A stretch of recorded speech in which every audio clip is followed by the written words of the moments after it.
With Britain still in the grip of austerity, David Cameron is going to be under pressure to project a brighter future as he closes the Conservative Party conference later on today. He's expected to stress the importance of a thriving business sector to the UK's recovery. Let's talk about that now to the Foreign Secretary, William Hague, who joins us from the conference centre in Manchester. Mr. Hague, thanks very much for joining us. So it's a matter of definition, really, today, in some respects, with the Prime Minister's speech. He's going to be supporting the idea of big business and the recovery, whereas Labour emphasising perhaps how they would take on big business interests in the interest of the consumer, particularly the price of energy and energy companies. Haven't they got a point? Well, it's not just big business. We need business in general in this country to succeed. Small businesses, medium-sized businesses. That's why the Prime Minister is saying profit is not a dirty word. Enterprise, wealth creation, these things are not dirty words. This is what creates the jobs and is creating the jobs at the moment in this country. So that is very, very important. Labour don't seem to appreciate that from their conference last week. They don't seem to have changed. They were talking about higher taxes on businesses and energy policies that would probably leave energy companies investing less in providing energy in the future. So they haven't got that point. It is an illustration of the choice we will face at the next election. Maybe they do have a point in trying to protect the consumer, especially on the day when we hear that thousands of senior citizens will have to pay more for their energy because one energy company is cutting one of its discount deals today. Well, actually, the way that we'll really protect the consumer, including those consumers, is to make sure that we've got low competitive energy prices in the future, with the industry wanting to invest in future capacity.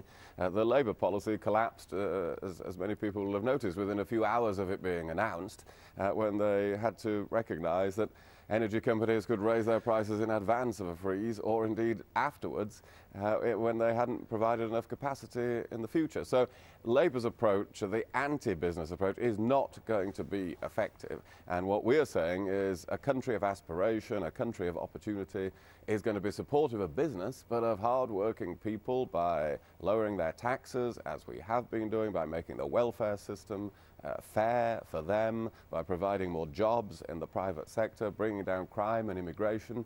That's what's happening under this government. OK. The cost of living, very important issue to all political parties. The Prime Minister and Boris Johnson getting questioned closely about that this week, not necessarily coming up with full marks when they were asked. I'm not going to ask you about the price of a loaf of bread, but isn't it important for members of the government particularly to know how much things do cost?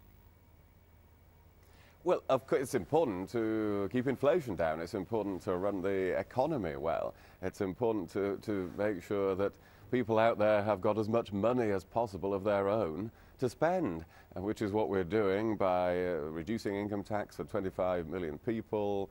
We've frozen council tax bills. We've helped councils to do that for the last 3 years now. I think that's what really matters to people, rather than whether anybody knows the price of something, which these things vary in price, by the way. I think it's a bit of an old-fashioned question now. What is the price of a loaf of bread? There are many, many different prices but it of a does loaf give of bread, or a pint, or 2 pints, or 4 pints of milk. OK, but if members of the Cabinet don't know how much things cost and maybe have no real idea, it gives the impression that they are out of touch.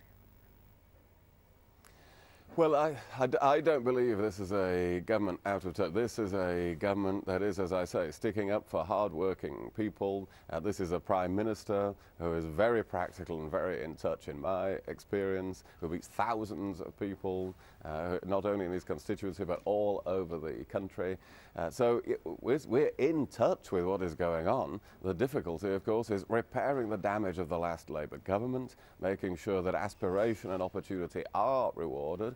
And that is what we're now getting on with and making some progress on. And I don't think this country should go back to the days of the debt-laden false boom of the Labour years. Finally, a lot of coverage which might have been focused on your conference this week has been taken away and dedicated instead to the row between Ed Miliband and the Daily Mail and those articles about his father. What are your thoughts about that? I think, as David Cameron was saying yesterday, it's very understandable in any walk of life, actually, not just in politics, that a son jumps to the defence of parents. I think, of course, many of us, or most of us, or all of us would do that. And so I think that is entirely understandable. And, of course, it's fierce argument that is going on. It's not, I don't know enough about Ed Miliband's father to weigh in on that, but it's a very understandable reaction. Do you think, as Labour are demanding, that the Daily Mail should apologise? I think that is up to the Labour Party and the Daily Mail. It's not up to us in the Conservative Party to try to judge. I know the Mail have said they made an error of judgment about the treatment of a picture of the father's grave, so they have acknowledged that. But it's really not for me to determine, nor should we jump to conclusions from this one argument about regulation of the press. There are often arguments between politicians and the press. We've all had them over the years. And I don't think this should determine how we regulate or treat the press in the future. Okay. It has to be looked at on its own merits. Mr. Hague, thanks very much for joining us. 17 minutes past 7. Time to have a look at the weather.